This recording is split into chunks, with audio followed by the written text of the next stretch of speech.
Good nomad scrambles here. We'll probably get some people trickling in, but in respect for those of you who showed up early, I'm going to start talking, and they'll just miss the glorious sound of my voice for a few minutes.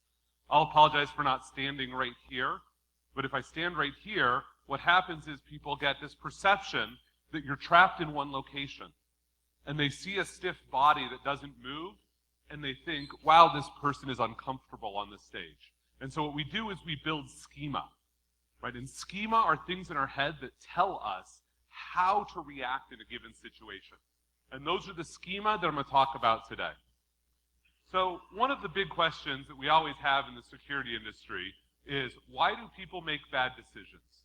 And apparently my Bluetooth keyboard decided to crap out right as I start forward. And the question really is, do people actually make bad decisions? Or do we just think that they're making bad decisions? Or do we not understand what their decision-making process is? I have a hard time believing that 99% of humanity makes bad decisions. I'm willing to believe that they make decisions that are suboptimal at a global scale, but that they think that locally are the right decision for them. Right? If those of you who read fantasy, Terry Goodkind calls this Wizard's first rule: people are stupid. Right? Because he believes that people just make bad decisions. We just don't understand their decision-making process. And so let's think about that. So the first thing we have to understand is that security people are in the business of helping people manage risk. And we often wonder, why do people make risky decisions? And the answer is, everybody lives in a state of risk. We accept risk all the time, right? People walked into this room and they didn't think about all of the ways in which this room could be hazardous to their health. We just sort of normally accept the fact that the room is dangerous. There's a door at your back. Strange things could happen there. You could be listening to a bad talk. You're risking some of your time. But what happens is we have this steady state amount of risk. And this steady state amount of risk that we have, as we're going along, sometimes something comes along that causes us to believe that our risk has increased. For instance, you might have an announcement at a conference that says, somebody last night was mugged on their way to the ATM around the corner from the conference. Everybody ever been to a conference or something that says that? Do you then say, oh, I need to be a little bit more careful? Now, it's not that your risk model changed. The world didn't change around you. Your perception of it changed. So what do? Maybe you make sure you go with a buddy to the ATM. Maybe you don't go to an ATM near a security conference. Whatever that's going to be, you're going to take some action to push your risk back down so that it comes back to where you thought you were before. This is known as the Peltzman effect. Sam Peltzman, an economist at the University of Chicago, said, look, if we mandate that everybody wears seatbelts, they will drive more dangerously and kill more pedestrians. Called the killer seatbelt rule. If you look at the NHTSA numbers, it looks like the number of traffic fatalities per 100,000 miles driven drops fairly consistently by a consistent rate every single year. It doesn't actually matter what the traffic laws are. It doesn't matter whether we make people have seatbelts on, whether it's a primary or a secondary ticketing offense. At the end of the day, they compensate for other risk. We thought we'd broken the Peltzman effect with bicycles. Bicycling is one of the most dangerous things that you can do.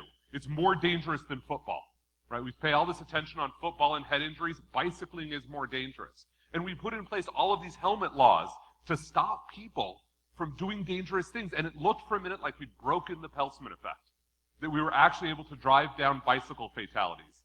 It turns out that if you expand it to wheeled fatalities, all of the very dangerous bicyclists started riding things that were not bicycles.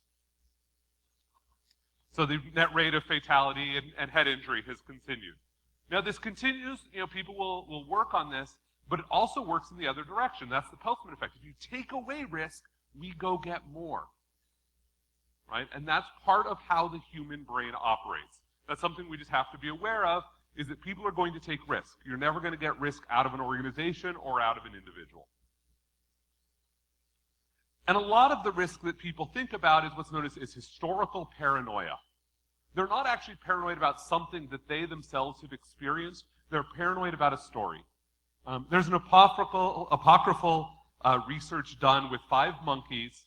It was done in 1967. The original sources are a little bit sketchy. It's often told with monkeys and a banana.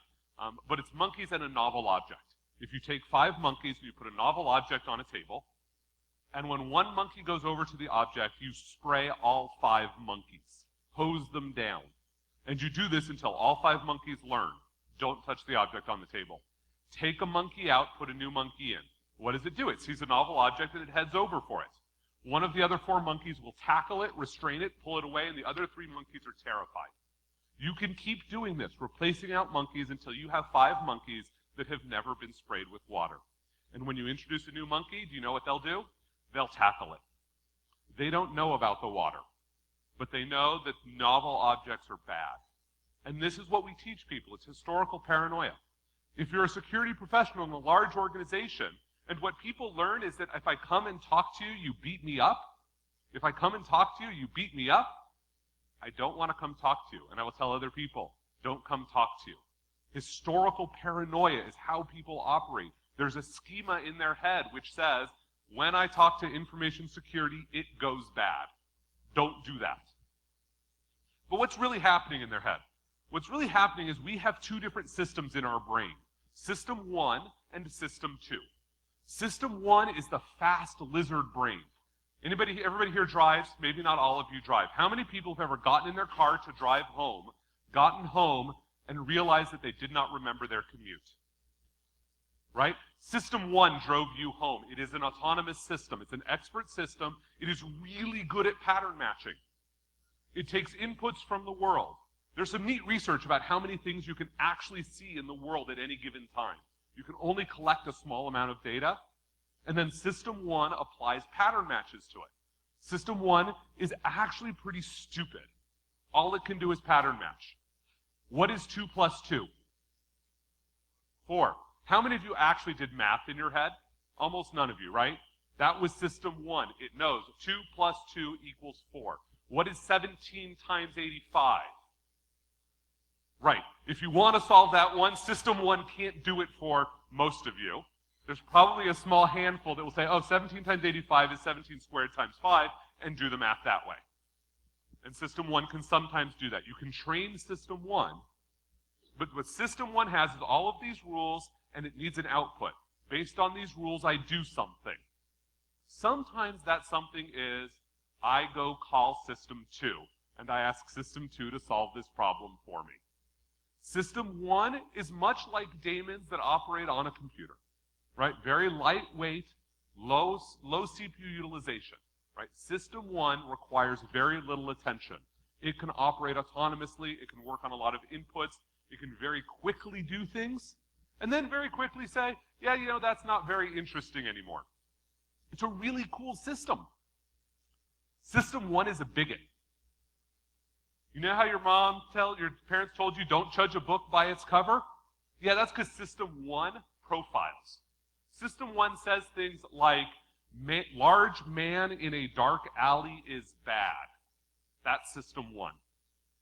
Right? System 1 is the system that tells you this thing, and 99.9% of the time, it's probably right.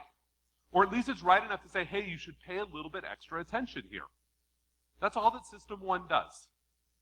Right? System 1 is the system that we interact with the world. It is our baser nature. It is our lizard brain. It is the thing that is afraid. Right? That's what motivates System 1 is fear. It's really good at negative emotions. It's really bad at positive emotions. Positive emotions tend to come out of System 2. Not always, but most of them do. So here's a fun little exercise. So I'm going to ask everybody to participate. I know nobody likes participating. This is really easy. You have one of 2 words to say. You're either going to say the word left or right. You see a line on the screen. Some words will appear either on the left side of the screen or the right side of the screen. And if it appears on the left, you say left. If it appears on the right, you say right. Everybody participates. I'm not dividing you in half. What I want you to pay attention to is, what is your attention cost? What does it cost your brain to say these words? Okay? It's really easy. Left or right?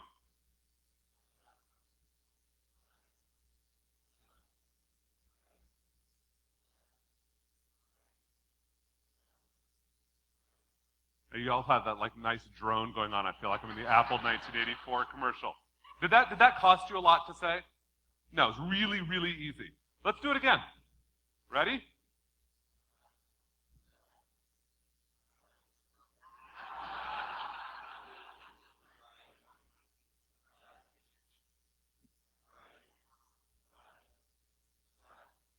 Notice how by the end of it, it was easy. It was much easier by the end. But we tricked you. System 1 wasn't looking at left or right, it was reading. We all read English really fast. In fact, it's easier for us to read the English than it is to discriminate between left and right. So that's what your brain did, is it said, I've got a System 1 template, this is great, and then I tricked the System 1 template. And then all of a sudden what happened was System 2 said, Andy's fucking with me, and I'm going to pay a little bit of extra attention here. And so all of a sudden you were consumed on that. And there were probably things that you would have noticed going on in the room that first time that you would not notice the second time, because you were spending more attention on what words you needed to say. Selective attention. If I have a developer who has to release software next week, all of their attention is on minimum capabilities to get their software out next week. They're not going to even notice other problems. If all of a sudden they're not commenting their code quite enough, or there's something that works but they're not quite sure how, sometimes they won't even notice that that's there. It's not that they're even making a conscious decision. They're actually just going to ignore it. And this is the story of the invisible police officer. About 15 years ago in Boston, a high-speed chase happens, and the vehicle that has the suspects in it, stops, crashes, and the suspects get out and they flee in 4 different directions. Suspect exits the rear right of the vehicle, African-American male, goes up and over a fence down an alleyway. First police officer to chase him, also an African-American male, plainclothes police officer, goes up the fence after him, is about 15 feet behind him. As he's about halfway up the fence, 4 people pull him down from behind, 4 police officers. They beat him within an inch of his life. And then one of them says, "Holy shit, this is a cop." And they run away. I believe him there.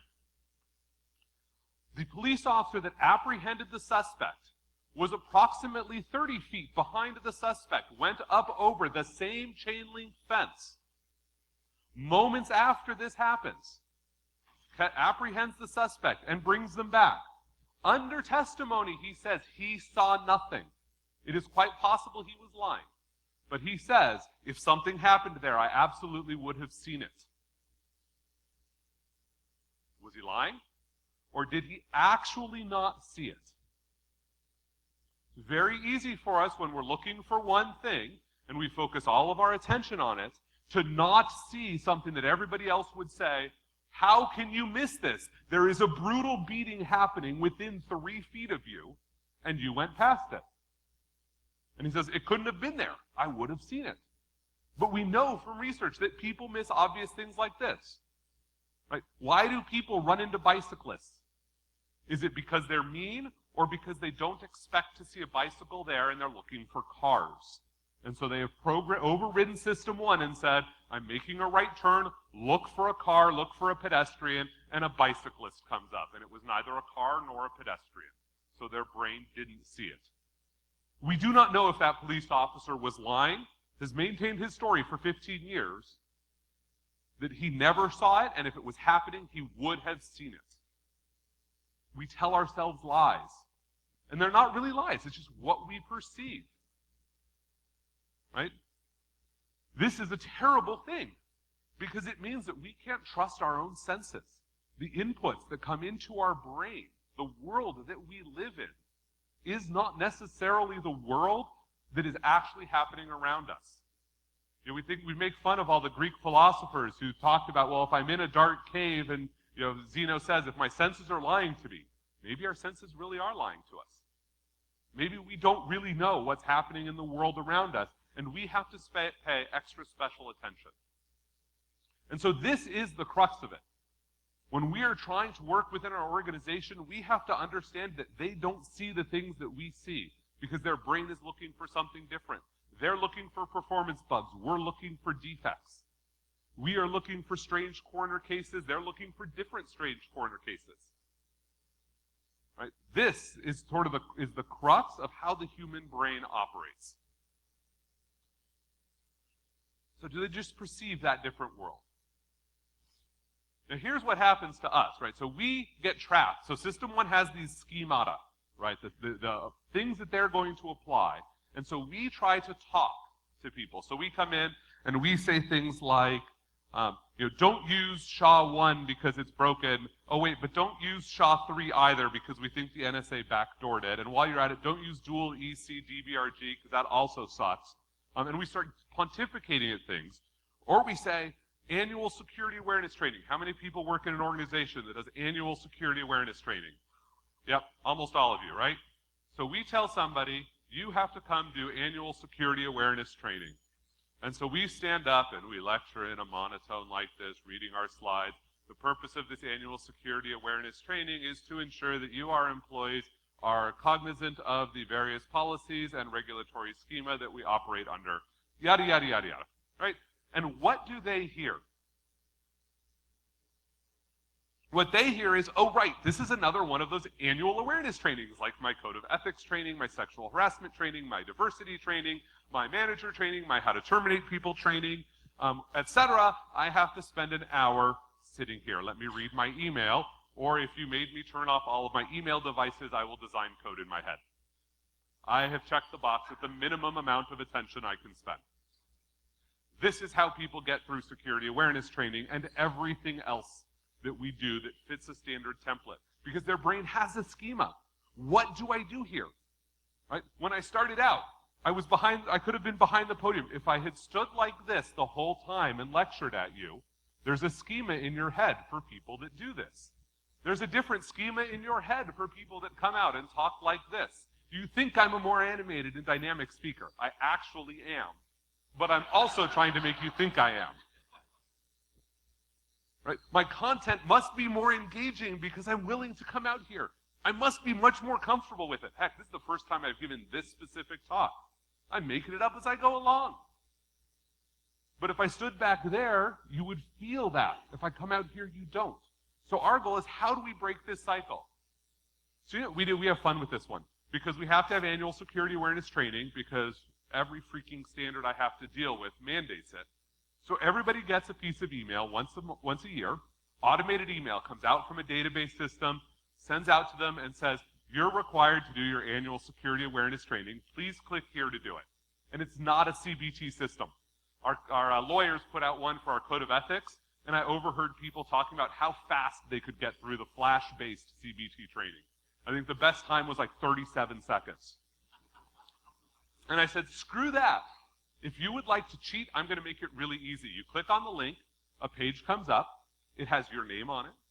It says, here's the reason why we do this. It has 4 or 5 paragraphs of text. And at the bottom it says, by clicking below, here's what you're acknowledging. You've received your training. You know where the policies are. It's 3 links in the page. Click accept. And it all fits on a standard desktop window.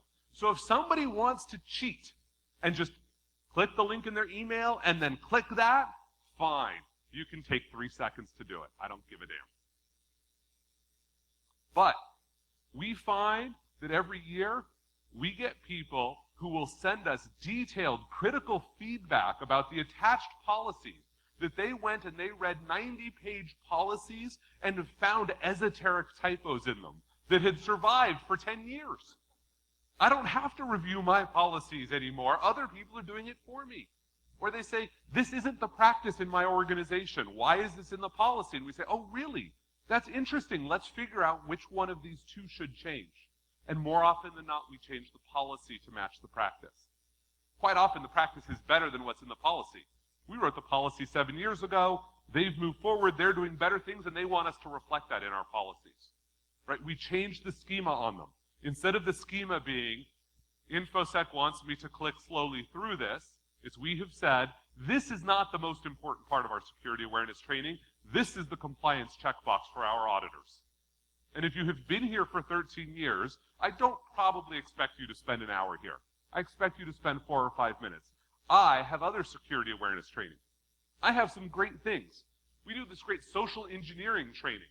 It's wonderful. If you work for us and you have a publicly listed phone number, you're put onto a mailing list. You're welcome to join the mailing list. We have a lot of other people that join it. It's our social engineering alert mailing list, because we get phone calls all the time. Some of it are from y'all, vendors, who call in and say, hey, I hear you're the director of IT, and they're talking to some help desk admin. The guy goes, no, it's not me. Says, oh, could you give me the person who it is? No, click. Or, hi, this is Andy Ellis. I just landed in Louisville, and my phone died, and I've got to talk to Paul Sagan right now. Can you give me his cell phone number? You'd be amazed at how many times we get that phone call. A variant of that one happens all the time. And they're usually actually are using somebody's name who's actually traveling to a public event.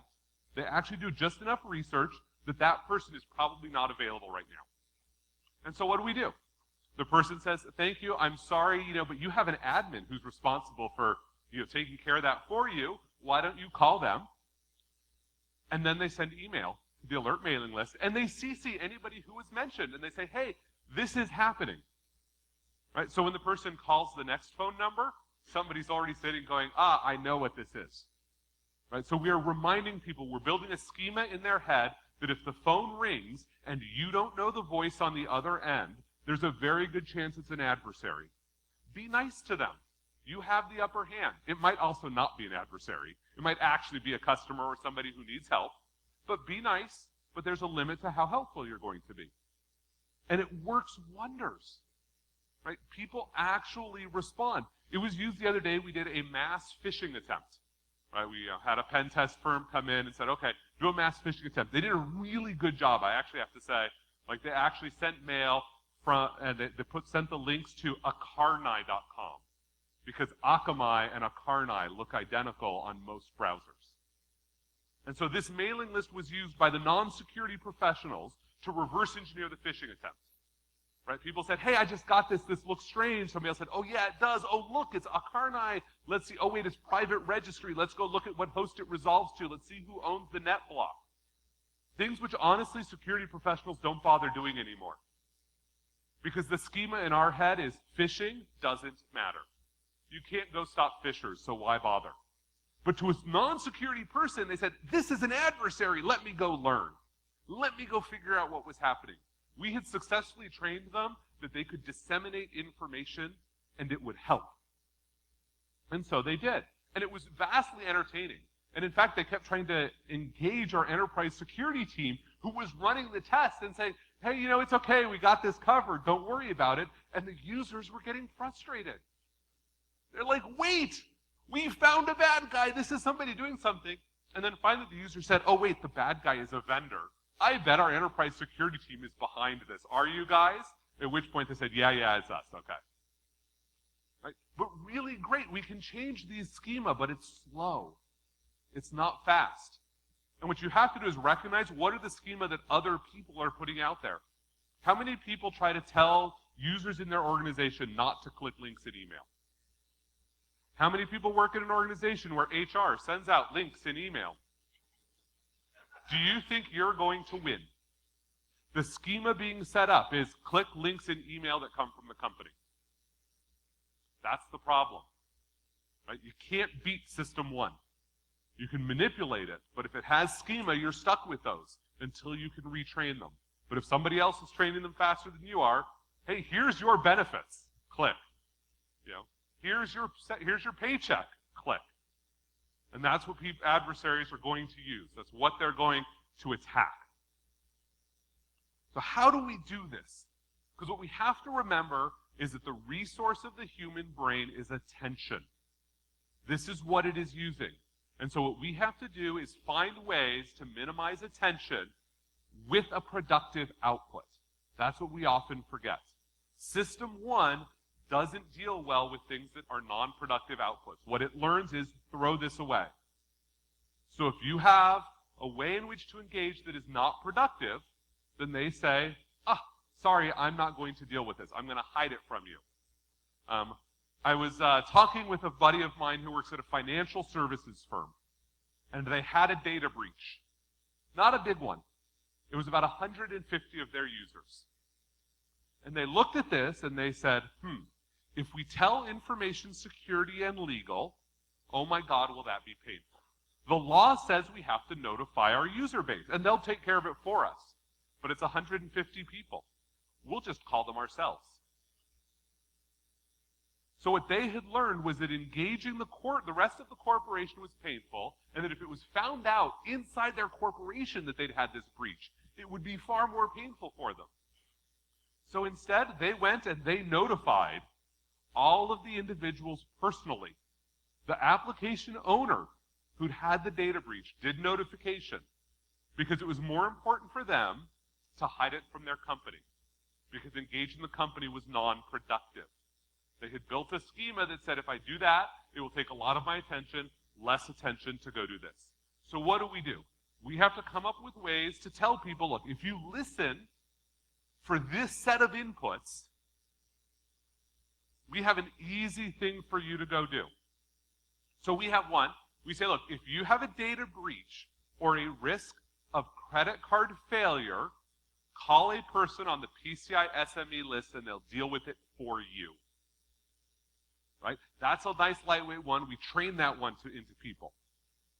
Right? And we make sure they say, oh, credit cards, PCI, scary. I don't want to deal with that. That's somebody else's problem. But whenever they see credit cards, they say to other people, you can't do that. That's over here. Right? We train them certain things you go avoid. And that's not okay if you want them to avoid it. Now, if you want them to learn, oh, if I have anything with possible person identifiable information, and I go talk to information security, they will kill my product. Well, then they learn, don't talk to information security. If instead they learn, oh, you're going to come help me, that's their goal. This is how System 1 operates, right? You've got to know, how do you program System 1? How do you get into its head? By giving it things to go do, not by scaring it. And so understand, what are the consequences of any given instruction that you give out to your organization? And what are their incentives? Right? Most people are not paid by not having a security vulnerability. Right? What do developers get paid by? Shipping code. The most important feature of any product is that it ships. And so that's their incentive. Make sure it ships. And so Schema 1 is driven for, how can I get things to ship? Otherwise, I should ignore them.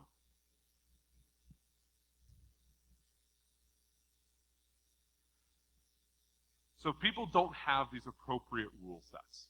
So how do we actually train them? This is actually the interesting thing. How do we teach System 1? And you can teach System 1 in a lot of different ways. Right? So one way that you can teach System 1 is by convincing people to actively engage System 2 for a while in a repetitive motion. It's why we all did mathematics drills. I started out with what is 2 plus 2, or what is 2 times 2. If I say, what is 7 times 7? Good, a few of you did it, right? That's because a lot of us did math drills when we were kids, right? We did, 6 times 7 is 42, 7 times 7 is 49, 7 times 8 is 56. You do that often enough. When you're first doing it, you spend a lot of attention on the topic, and all of a sudden you discover it doesn't cost you anything. Muscle memory works with your brain too. System 1 takes over and says, right, let me just program that over here, and then you don't have to worry about it, right? So you can actively train it, but you have to know what you're training. Or you can sort of subtly train it, right? Use the same idea, but give it very small incentives. Every conference I go to, I give out candy for the people who show up on time. Not to everybody, sorry, I don't have quite that much candy. But in hopes that people will say, hey, I should show up to Andy's talks on time. Because, he tends to run them fast, he talks early, and he gives me candy, and it's some great stuff, right? Reward behavior, we are rhesus monkeys or dogs just like everybody else. We are animals. Our brains learn the same way that animals do. So I ran a little bit early, a lot early. I got about 20 minutes for questions, mostly because it's a novel concept. Question. Pardon? How speed reading works. I don't know. Quite possibly, right? Can you learn to recognize the patterns of words rather than just letters? Quite possibly. This is how reading works, so I'd assume speed reading works in the same fashion. Any skill that is attention-based can be trained in this fashion, right? I know people who count cards this way, right? I can count cards with an awful lot of attention. You know that I'm counting cards. I know people who can do it without any attention because they practice the skill, right? So you can train this yourself. You can use this for self-improvement. One of the things that I left out here is, a lot of what we do is fundamental attribution error, right? We assert because somebody makes a decision that we don't like that they're a bad person, right? I'm willing to bet that all the people over there made decisions I don't like. They didn't come to my talk. Does that make them bad people? Yes. No. Doesn't make them bad people. But if I said to you, you're a bad person, do you want to listen to me anymore? Because how many people here think that they themselves are bad people? Okay, I know you're actually a bad person. The rest of you should go seek some therapy. But you're a Cowboys fan, so, you need help. Right? If I tell you you're a bad person, you don't want to listen to me. Right? So if I believe that you're a bad person, hiding that fact is a problem. I shouldn't believe you're a bad person. I should believe that you just live in a different universe than I do. And how can I figure out which one of us is wrong? Because maybe it's me. It might actually be that the Cowboys are an amazing team. I don't think so. But it might be. But how can I learn his pain? How can I empathize with the fact that Tony Romo is just good enough that they're never getting a decent draft pick? Right? You knew that was coming. Right? How can we empathize? How can we be nicer? And sometimes being nice, sarcasm helps, right? People enjoy commiserating with each other. But they really don't enjoy being berated. They don't enjoy when you say, I don't know why you're making such a foolish decision as to go ahead with Poly 1305 instead of whatever other hashing algorithm could be. A, they don't give a damn, but B, why are you judging them? Empathize with them. Learn about the fact that they have an incentive which says if they don't do this thing, they get fired. Feel their pain.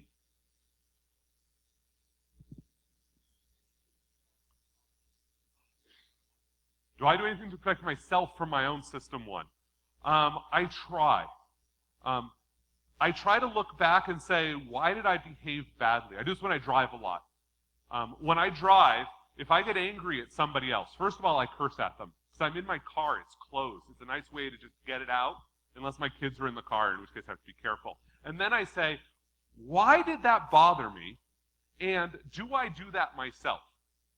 Because it turns out that the behaviors that often really annoy us from other people are the behaviors that we do ourselves.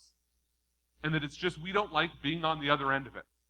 Right? I recently took up bicycling because my car got rear-ended, and it's a, electric vehicle that took a month to get the parts for it. So I had to ride my bike in and out of work. Man, are the drivers assholes in Massachusetts. They are so rude to bicyclists. And I'm riding my bike, and I'm like, well, now I know why bicyclists do the things that I think are stupid when I'm a driver. Completely different incentive. When you drive, how many people here optimize for safety? That when they're driving, it's all about safety.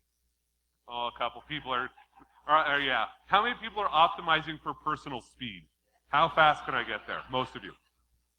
How many of you are optimizing for net number of vehicles through an intersection at any given time?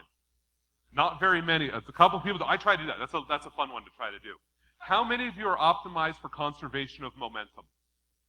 Right? Yeah, a bunch of you. Everybody who drives a hybrid or electric vehicle is certainly in that category. Bicyclists are all about that. If I'm a bicyclist, the last thing I want to do is stop. I'm up to like 16 miles an hour. That was really hard. And I'm about to go up a hill. I do not want to stop for that stop sign. So I'm going to look to make sure that it's safe and go right through. And the car who's sitting there is like, fuck you, bicyclist. Can't you stop? No, that hurts. Right? So I try to do that. That's how I protect myself against my system one, is I say, why do I think this? Why am I reacting this way? And am I perfect? Absolutely not. Part of the problem is, while I've been here, system one has been making decision after decision after decision. Right? All of the people who got up when the slides ended, right, my brain judged. It said, wait, there's still a talk going on. Now it's just interactive. Right? I want to see what people thought was interesting, and so that we can dive in. And people got up, and my brain judged them. And then I'm going to say, no. I shouldn't really judge them. They don't know how I give a talk. To them, they're used to, this is the point when the dumb question comes up and somebody, only answers the question and doesn't riff off of it. And so they're not used to that, maybe. Or maybe it was somebody who really had to go to the bathroom because he ate something bad at lunch. I don't know why, but I shouldn't judge. The rest of you all stayed. That's great. Let's keep having a conversation. I'll keep giving you hell about the Cowboys. The best thing I can say about the Cowboys is they're in the NFC East, so they don't suck that much comparatively.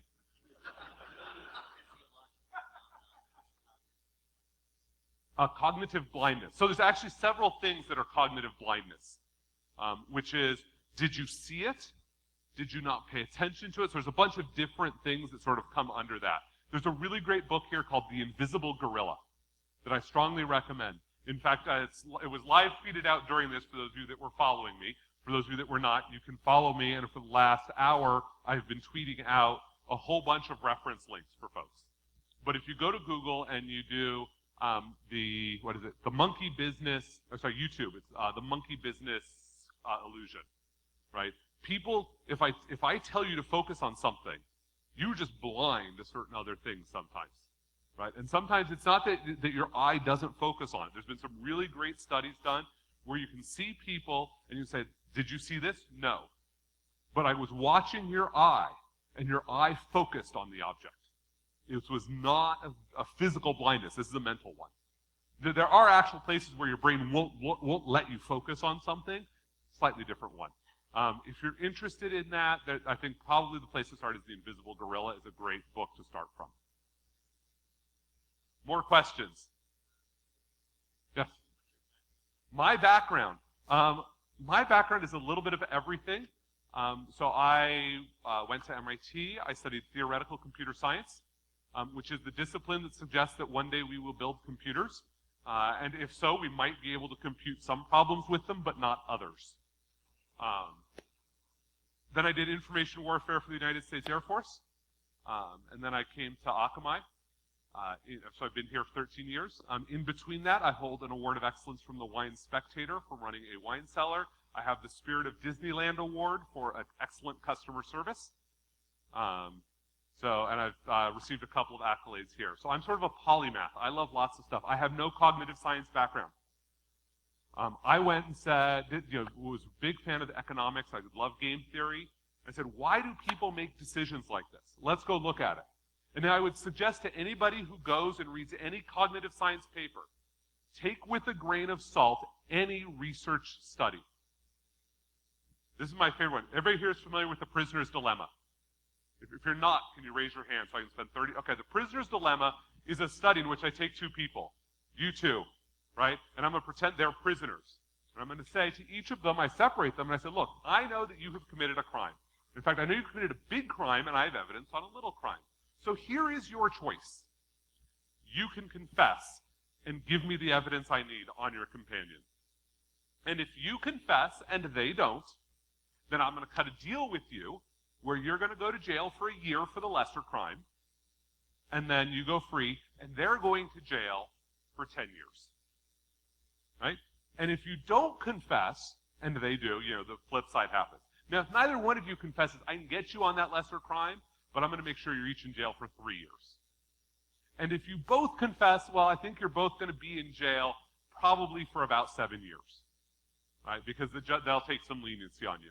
So it turns out that you should both confess. It's obviously the right strategy in a two-player game. It's a very important piece of it. And it turns out that when you do studies like this, often with rewards instead, with graduate students in the discipline of cognitive science, which is all of the studies are done on, that they will only cooperate with each other, that is not confess, about 35% of the time. 65% of the time, they're going to rat each other out. So we have learned that people rat each other out 65% of the time. Nope. If you take this study, and in Australia, somebody just said, well, this is dumb. It's the prisoner's dilemma. We've always tested on grad students. Why don't we run it on prisoners? So they went into the Australian penal system, and they said, look, we'll give you cigarettes as going to be the reward. And it turns out the number is completely flipped. 65% of the time, these two people said this is not a two-player game. This is a three-player game. The researcher is a player in the game. How do I screw him? Oh, I screw him by not ratting out my buddy, and we get more cigarettes that way. Right? In fact, there's a game in the UK called Golden Balls that effectively does Prisoner's Dilemma, and at the very end, two players are up against each other, and there's like 10,000 pounds at stake, and they each have to pick steal or share.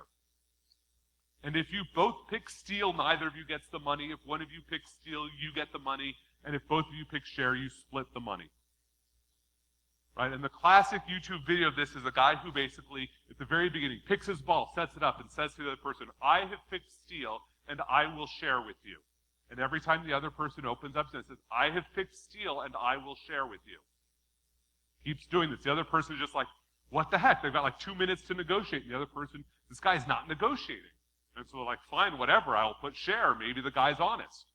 Well, the guy who said, I'm going to pick steal, I'm going to share with you, had picked share. Because and when he said, why did you do this? He said, you weren't going to keep the money. We're taking it away from you. Either we're sharing it or he's getting it. But if I don't get any money, I don't want the show to keep any either. So if you go do studies in cognitive science, pay attention to the fact that the studies all assume two-player games, and rational actors understand that this is a three-player game. The government or whoever is running the study is one of the players in the game. More questions?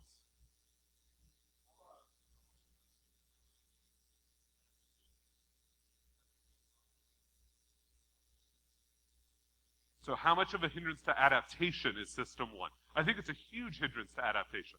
Right? System 1 is very comfortable. And System 1, if it has a schema, is going to continue to apply it. So what you have to do is figure out why is it applying the schema and come up with ways to either break that schema or provide a better schema for it. Right? Humans aren't going to keep making dumb mistakes. Right? If you walk down an alleyway and you say, I'm only going to be scared of large males in this alleyway, and short females start kicking your ass. At some point, System 1 is going to say, right, alleyways are the bad problem, not the large males in the alleyway. Now, if every time you go down it's only large males that kick your ass, then Schema 1 is going to stick on that large male is the problem in System in there.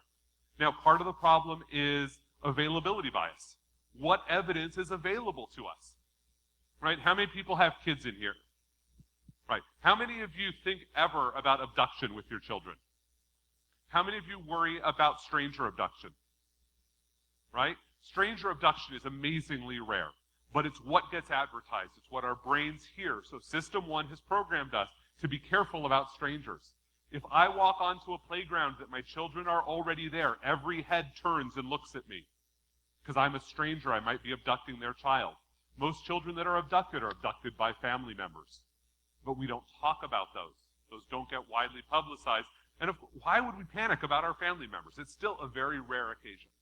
But availability bias programs System 1, and so it gets in our way. We make bad decisions about risk all the time. Again, bad decisions, because what is available to us suggests risks that are not necessarily in line with the real risks in the universe.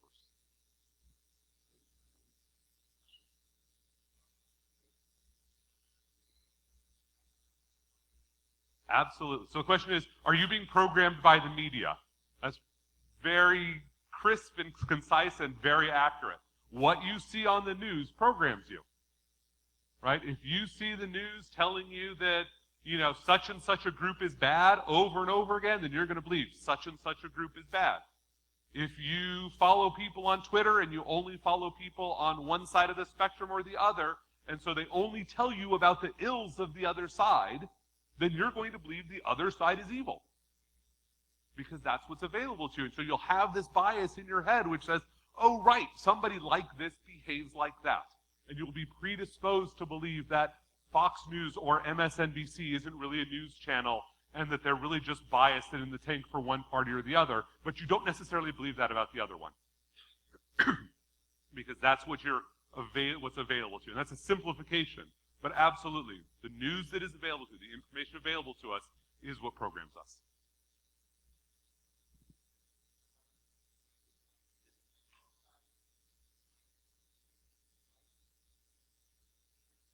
Yep.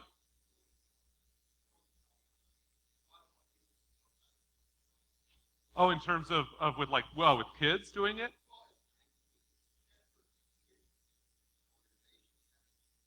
Oh, absolutely, right? So we have schema for how to deal with other people who are fighting, right? If these two people are fighting, right, our schema often says, oh, both of them are to blame, and sometimes it's only one, sometimes it's the other one, we don't necessarily know, but we don't want to get involved. right? We have a model which says the way to succeed when there is somebody else at conflict is to be above the fray, is to mellow them out. So we certainly have some schema there that we get taught as parents, as children, in schools about how to resolve problems. And if it's effective 90% of the time, then of course we're going to keep doing that. And so you should look for these patterns in your organization. Look for how people react to common situations. Best piece of advice ever given to me by my boss. One day he says to me, we just come out of an executive briefing in which I had stuck my foot in my mouth at least 3 or 4 times. I'm not always this suave.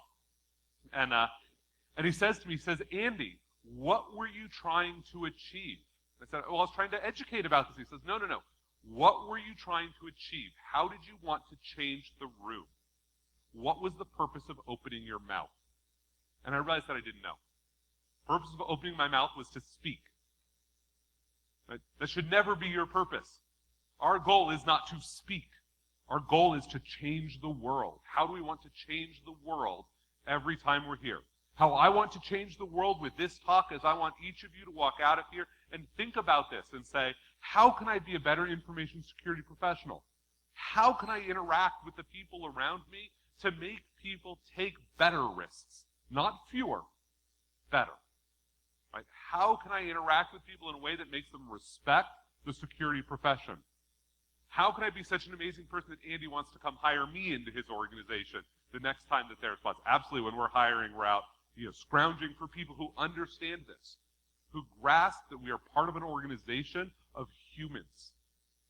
And those humans care. They have different motives than we do.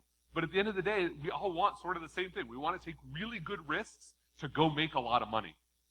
At least we do. We're a publicly traded company, so I'm supposed to say that. Okay, I think I have time for one more question. Yes, I love the hat.